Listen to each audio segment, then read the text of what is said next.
Good evening, all. Ira Epstein with your financial market wrap-up. And this wrap-up is for Thursday, the 29th of December, 2022. And right now, boy, I'm just going, I'm glad this year's coming to an end. It was a fun year of trading. I think it was a good year for trading, by the way. And that's always what makes it interesting. Now we have to figure out what to do in 2023. And the thing I don't want you to get caught up in is please don't make up your mind that you're a bull or a bear, that you're going to get a recession. You got to play it. Trade the chart action, not what you think. What you think is meant for your investments. Trading should be based on chart action. Do we understand? There's a huge difference. It's the strongest advice I know how to give people. At this time of the year, I try to advise clients. I own a brokerage firm, and I tell them, don't trade much right now. You're just looking for a problem. The market's going to move out of left field, right, left, sideways. Who cares what it does? It's year-end squaring up. It's window dressing in the books. It's fewer traders out there doing things. You're not trying to make the last day of the year your right day. Remember that. Please consider that.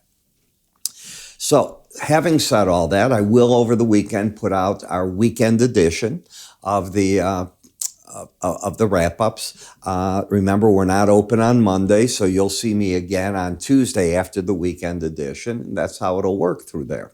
All right, so we had a good update today in the stock market. Now tonight you're giving back some of that. Obviously, the Santa Claus rally, even if markets were to gallop higher here, it'd be feeble at best. So the market seems to be enamored with the idea that going into 2023, the Fed's going to raise interest rates again, the seriousness of a possible recession there, how hard of a landing we get out of it, unknown. Labor market still strong. We need to see the next jobs data report to get better ideas. We had today unemployment claims. They came out up 9,000. We've seen that yesterday's report on new home sales, terrible. The past 2 months have just been disasters. They shut off that market, and 30-year mortgage rates went up again today. Okay, that just gives you an idea of where you're at. When I look at the S&P, we're right at the 18-week moving average. So basically, you're about as neutral as you can be. You're just slightly over it, a little bit of upside bias on a weekly chart. When we come to the daily bar chart, the market's got lower highs, lower lows. That's a downtrend.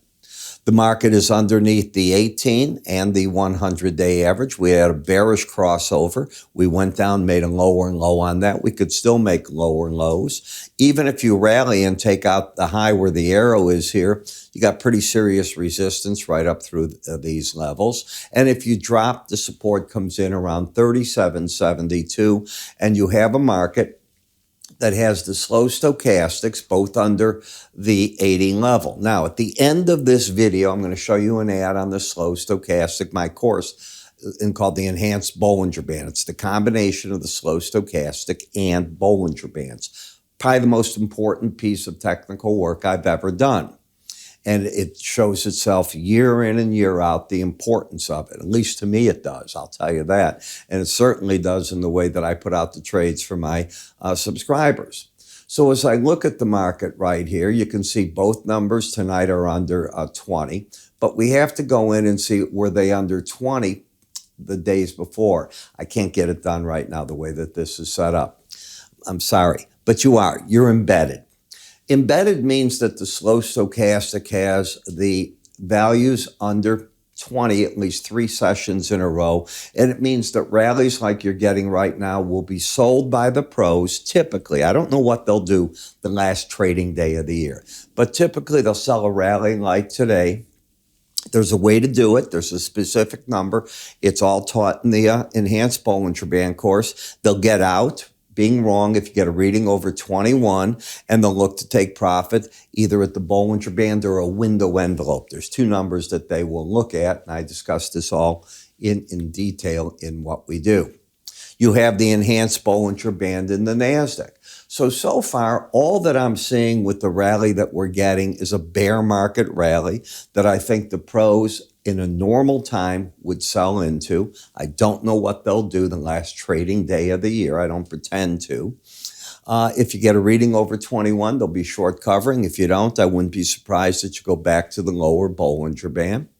You don't have that in the Dow. The Dow has been, technically speaking, the strongest of the indices, but that isn't saying a lot. It's still very much in the bear camp that you can see there.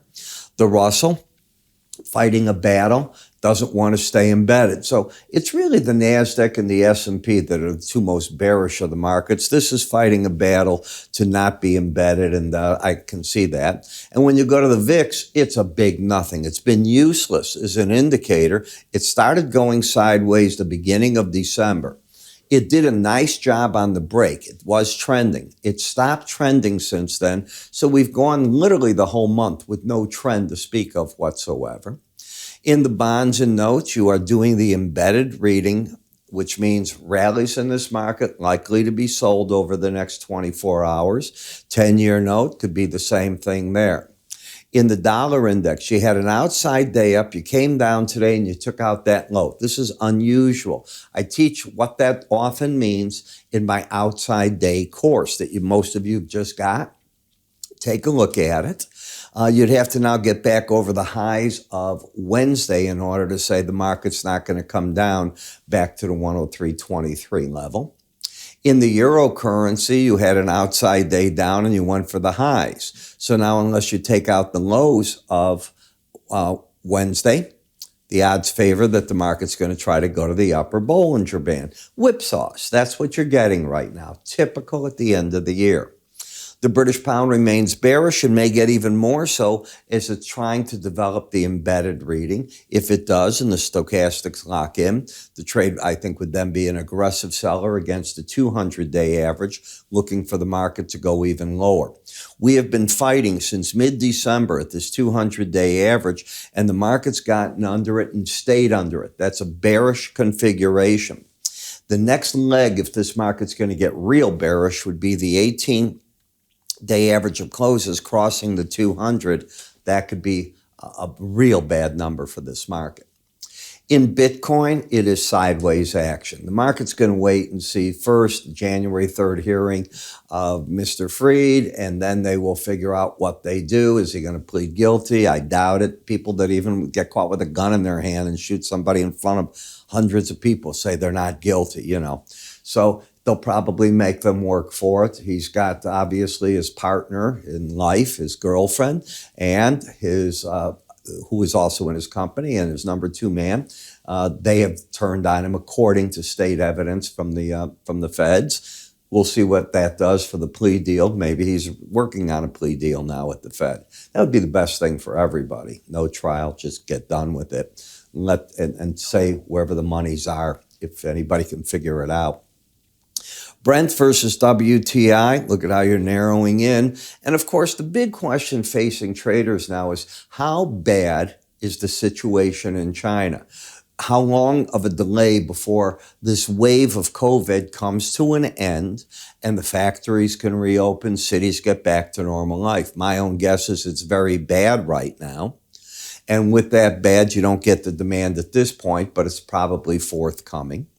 When we get to the February WTI crude, you're very overbought, and while you're in an uptrend in the marketplace, I don't see good entry spots in the market. In heating oil, you are fighting a huge battle at the combination of the 100-day average in green and the 200-day average in the gray.